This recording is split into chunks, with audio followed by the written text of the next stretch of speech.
Breaking news చూస్తున్నాం. ఆంధ్రప్రదేశ్ రాష్ట్ర చరిత్రలో చారిత్రాత్మక ఘట్టం ఆవిష్కృతమైంది. ఏపీ పునర్విభజన చట్టం 2026కు రాష్ట్రపతి ద్రౌపది ముర్ము ఆమోద ముద్ర వేశారు.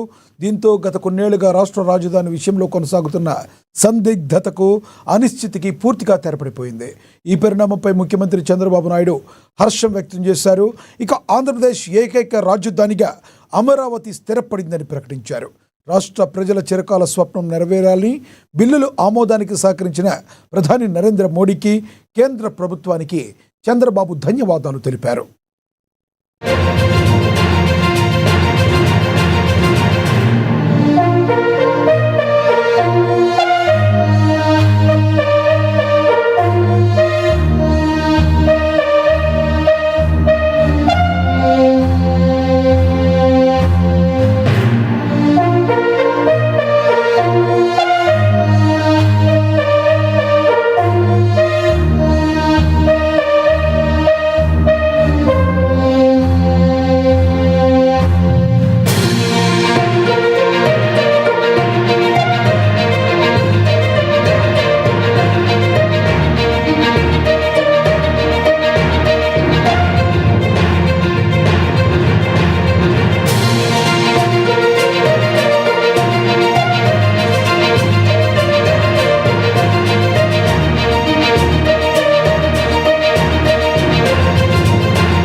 కేరళ ఎన్నికల ప్రచారంలో తెలంగాణ సీఎం రేవంత్ రెడ్డి తనదైన శైలిలో దూసుకుపోతున్నారు.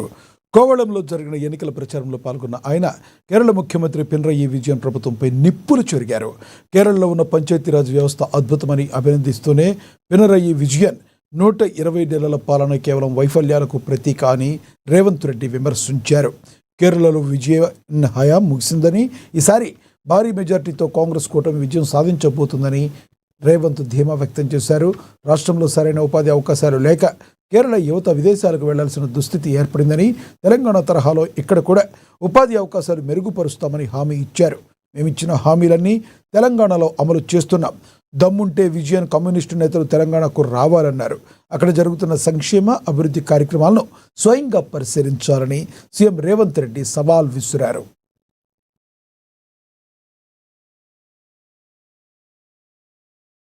For Kerala development is there, I have appreciated. Literacy, healthcare, Panchayat Raj Vyavastha is very good in Kerala. We have visited. We wanted to take role model Kerala for all these developments. But this is not success story of Pinarayi Vijayan. This is success story of Karnakaran and Omen Chandi ji. It's a continuous process. So wherever Kerala has performed in a better way, we have appreciated. Wherever the failures of Pinarayi Vijayan, I have told same thing. Today my point is that his term is over. 120 months he has ruled this state. Now he has failed. He has to take exit. So my point is, it is very simple. Whatever his failures are there. And moreover, my point is that nexus between Modi and Pinarayi Vijayan. Pinarayi Vijayan godfather is Narendra Modi, who is sitting in Delhi. He cannot follow footsteps of Narendra Modi. That is what our point and Kerala people point. How many seats UDF is going to be swept here?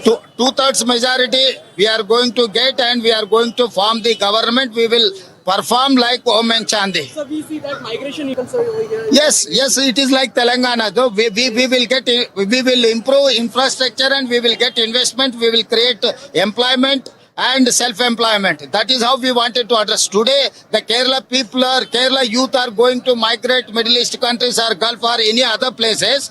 Today I have seen old age people and kids are looking in Kerala. So this is very unfortunate. Who is highly educated, talented, skilled people, they are migrating to other places, which is not correct. They wanted to come back, they wanted to develop their state. UDF is ready to take up all these challenges. Sir, BJP and LDF are. That is why I have told Mr. Pinarayi Vijayan, I will organize a and ask them to come to Telangana and ask them to see my performance. I will organize everything. Ask them to travel, women leaders from communist, ask them to come to my state and ask them to travel around the Telangana and nook and corner of Telangana. We are implementing our guarantees. We have given 67,000 plus government jobs in 1 year. So this is what my challenge. I have given loan waiver 20,617 crores, 25 lakh, 35,000 farmers. I will give all the data. So my 200 units free power is 50 lakh people are getting. My 500 rupees cylinder is 50,000. So we have given 4,50,000 Indirama houses. Each beneficiary is getting 5 lakh rupees free of cost. So we have implemented many schemes. So ask them to send a team. I will show what is my. But my point is that the election is not going Kerala versus Telangana. The election is happening in Telangana, in Kerala, UDF versus LDF. He has to answer for that. This is not fight between Telangana and Kerala. This is fight between LDF and UDF in Kerala assembly election. He has to answer. He has to take every responsibility. That is what I'm trying to tell my friends. Andhra Pradesh నూతన రాజధాని అమరావతి వేదికగా సరికొత్త జర్నలిజానికి ANN Telugu news channel శ్రీకారం చుట్టింది. మంగళగిరి పరిధిలోని Atmakur NH16 service రోడ్లో నూతనంగా ఏర్పాటు చేసిన కార్యాలయాన్ని ఈరోజు అట్టహాసంగా ప్రారంభించారు. ఈ కార్యక్రమానికి ముఖ్య అతిథులుగా ANN Telugu news Maha News CEO కంది రామచంద్రారెడ్డి విచ్చేశారు. రిబ్బన్ కట్ చేసి జ్యోతి ప్రజ్వలన చేసిన అనంతరం వారు నూతన కార్యాలయాన్ని ప్రారంభించారు. ఈ కార్యక్రమంలో ANN Telugu bureau chief, Mahapatrika chief editor Krishnamurthy, AP state in charge Erramela Kishore Reddy, స్థానిక రిపోర్టర్లు పాల్గొన్నారు.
విలేకరులు ఉంటే రమ్మనండి పక్కన.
ఎస్ బ్రేకింగ్ న్యూస్ చూస్తున్నాం. హైదరాబాద్లోని కూకట్పల్లి JNTUH యూనివర్సిటీకి బాంబు బెదిరింపు రావడం అక్కడ తీవ్ర కలకలం రేపింది.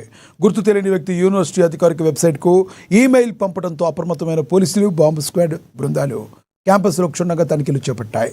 ఈ మెయిల్ ఎక్కడి నుంచి వచ్చిందనే కోణంలో దర్యాప్తు చేస్తున్నారు పోలీసులు. ఇది ఆకతాయిల పనా లేక కుట్ర ఉందా అనే విషయాన్ని వారు ఆరా తీస్తున్నారు.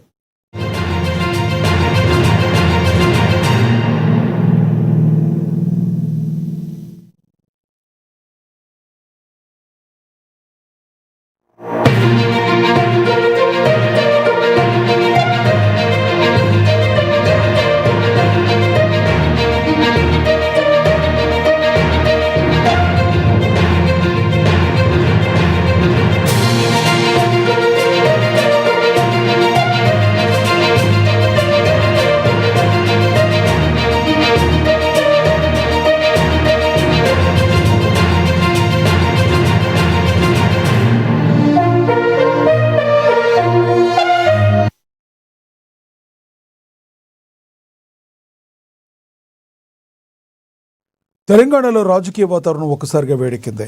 వికారాబాద్ జిల్లా పరిగిలో రైతుల పోరాటానికి మద్దతు తెలిపేందుకు బయలుదేరిన మాజీ మంత్రి హరీష్ రావును పోలీసులు అరెస్టు చేశారు. అప్పా జంక్షన్ వద్ద ఆయన వాహనాన్ని అడ్డుకున్న పోలీసులు హరీష్ రావుతో పాటు మాజీ మంత్రులు సబితా ఇంద్రారెడ్డి, ఎర్రబెల్లి దయాకర్ రావును అదుపులోకి తీసుకుని శంషాబాద్ పోలీస్ స్టేషన్కు తరలించారు. పేదల భూములను లాక్కుంటే చూస్తూ ఊరుకోబోమని, అరెస్టులతో తమ పోరాటాన్ని ఆపలేరని హరీష్ రావు ఈ సందర్భంగా ప్రభుత్వాన్ని హెచ్చరించారు.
హైదరాబాద్ బాగ్ అంబర్పేట్ డివిజన్ పరిధిలోని నందనవనం కాలనీ ప్రజల దశాబ్దాల సమస్యకు తెరపడనుంది.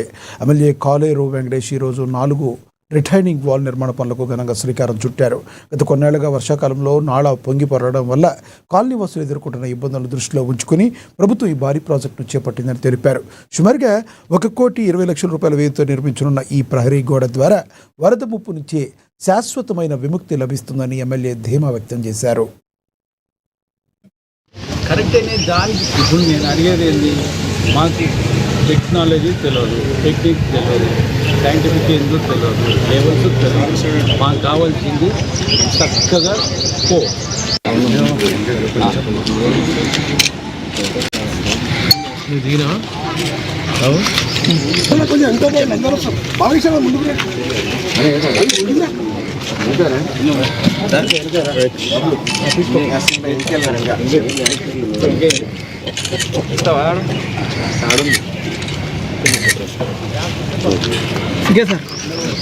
ఇదంతా 0% మావుతుంది. కరెక్ట్ అనే దానికి ఇప్పుడు నేను అడిగేది ఏంది, మాకు టెక్నాలజీ తెలియదు, టెక్నిక్ తెలియదు, సైంటిఫిక్ ఏందో తెలియదు, లెవెల్స్ తెలియదు.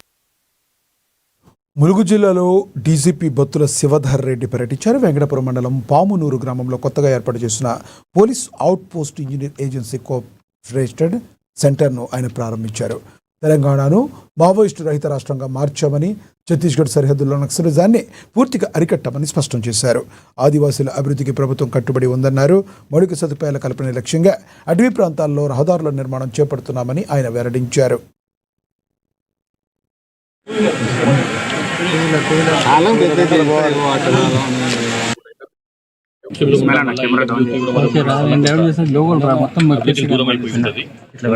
ఇప్పుడు ఏంటంటే ఈ రోడ్ వేసినందు వలన ఈ కొంచెం తీవ్రవాదం తగ్గిపోయింది కాబట్టి ఈ సమయంలో ఇక్కడ ప్రాంత ప్రజలకు ఇక్కడ ఉన్నటువంటి చిన్న చిన్న గుడాలు ఉన్నాయి. గుడాలలో కొంతమంది ఈ కోయా జాతికి చెందిన వాళ్ళు ఆదివాసులు నివసిస్తున్నారు. వాళ్ళకు అభివృద్ధికి దూరం మళ్ళీ ఇంటిగ్రేట్ చేయాలి, సమాజంతో ఇంటిగ్రేట్ చేయాలి, వాళ్ళకు బేసిక్ సౌకర్యాలు ఇవ్వాలి. ఇక్కడ రోడ్డు ఏర్పాటు అయ్యింది. ఫారెస్ట్ డిపార్ట్మెంట్ సహకారంతో, రెవెన్యూ డిపార్ట్మెంట్ సహకారంతో ఇప్పటికి రోడ్డు ఒక 13 కిలోమీటర్ల వరకు రోడ్ అయిపోయింది. ఇంకా ఇంకొక 15-16 కిలోమీటర్ల రోడ్ వేసేది ఉంది. అది జిల్లా డోలి కూడా ఈ ఫామ్ లో నుంచి అది కూడా నడుస్తుంది. అది కూడా అయిపోతుంది. ఇప్పటికి ఎర్దన్ రోడ్ వేసినాం, మట్టి రోడ్ వేసినాము, మంచి క్వాలిటీ రోడ్ వేసినాము. తక్కువ టైంలో ఈ రోడ్ పూర్తి అయిపోయింది. దీనివల్ల ఈ ప్రాంతం ప్రజలకు తప్పకుండా మిగతా వాళ్ళకి ఎక్కడ పోవాలన్నా కానీ వెంకటాపూర్ సైడ్ కానీ జిల్లాలో ఫిల్టర్ కావాలన్నా కానీ చాలా సులభం అయిపోతుంది. అట్లనే ఇది మన స్టేట్ నుంచి ఛత్తీస్గఢ్ స్టేట్ కూడా ఇది కనెక్షన్ ఇస్తుంది. ఈ రోడ్డు బిజాపూర్ జిల్లా ఉందో దానికి మధ్యలో ఈ గుట్టలు ఉండడం వల్ల ఆ రోడ్డు వరకు డెవలప్ కాలేదు. ఇప్పుడు దీనితో ఇంకా రోడ్ వర్క్ డెవలప్ అయిపోతుంది. అట్లే కాకుండా రోడ్ వర్క్ డెవలప్ అయిపోయిన తర్వాత, రోడ్ వర్క్ ఎస్టాబ్లిష్ అయిన తర్వాత డెవలప్మెంట్ కూడా వస్తుందని అనుకుంటున్నాము. అట్లనే ఇవాళ ఇక్కడ ఉన్నటువంటి 7 కుటుంబాల వాళ్ళకు కొంత బేసిక్ గ్రోసరీస్ సంబంధించినటువంటి వస్తువులు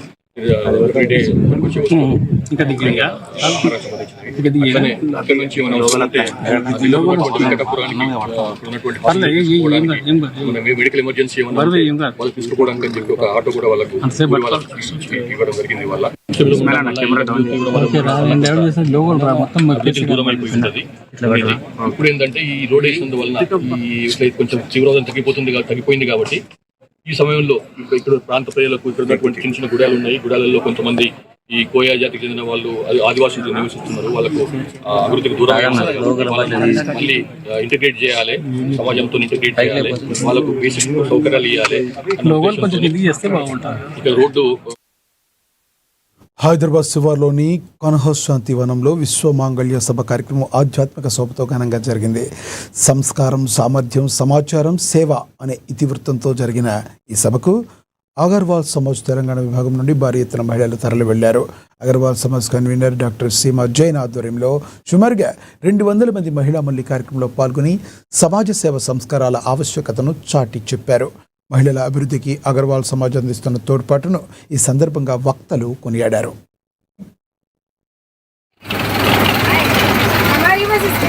सभा के साथ मिलकर हम ये प्रोग्राम कर रहे हैं. इसमें हम मातृ संस्कार के प्रोग्राम के अंदर ये दिखाना चाहते हैं कि जो आज की ममता है, जो आज की माँ है, वो बच्चों के साथ कैसे अपनी आने वाली पीढ़ी को संस्कार देगी. उसके ऊपर हम अपने अग्रवाल समाज तेलंगाना से कान्हा वनम लेके जा रहे हैं, जिसमें हमारी 200 लेडीज़ पार्टिसिपेट कर रही हैं.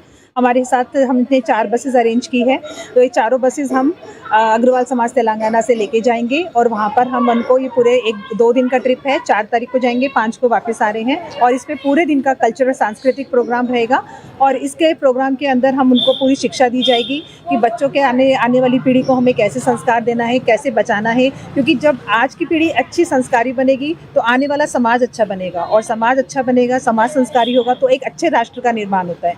और आने वाली पीढ़ी को यही समझाना है कि हमें अपने अच्छे समाज को हम कैसा निर्माण कर सकते हैं और कैसे एक नया राष्ट्र का निर्माण कर सकते हैं. और इसके लिए एक मातृ संस्कार जिसे हम कहते हैं वो बहुत ज़रूरी है, और ये काम एक माँ से अच्छा कोई नहीं कर सकती.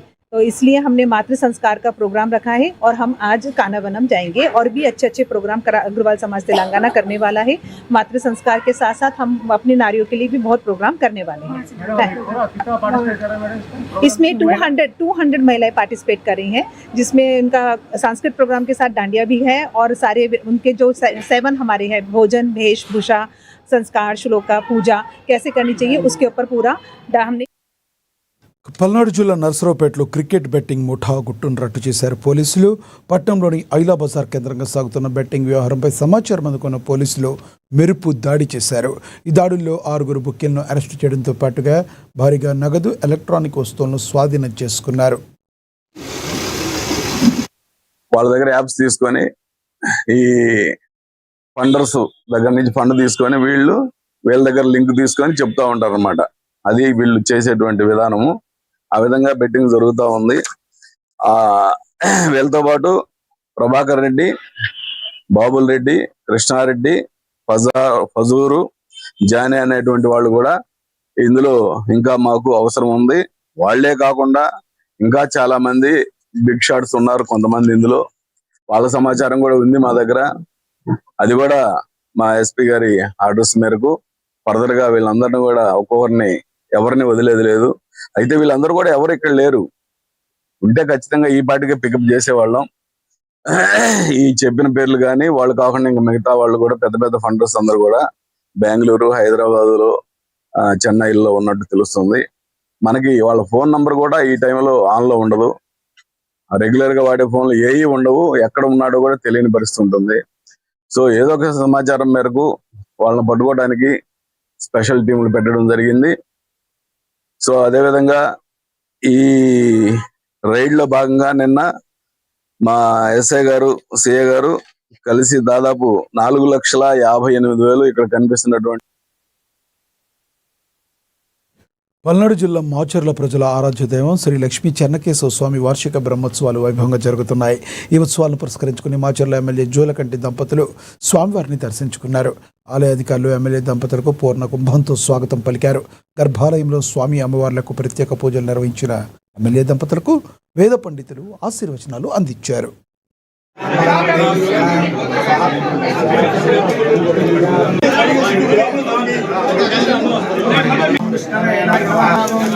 పద్మనాభాయ నమః, ఓం దామోదరాయ నమః, ఓం శ్రీకృష్ణాయ నమః, ఓం వాసుదేవాయ నమః, ప్రద్యుమ్నాయ నమః.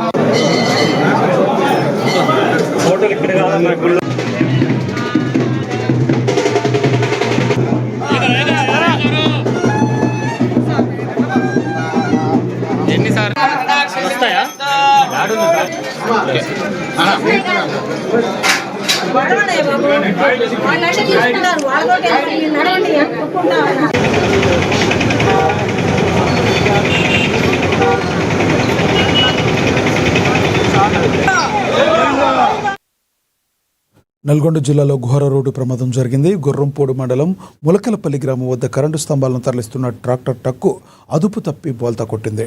ట్రక్లో ఉన్న స్తంభాలు కింద పడిపోవడంతో 2 వ్యక్తులు అక్కడికక్కడే ప్రాణాలు కోల్పోయారు.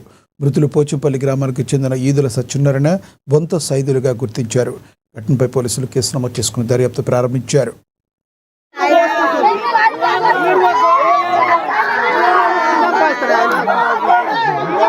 చేత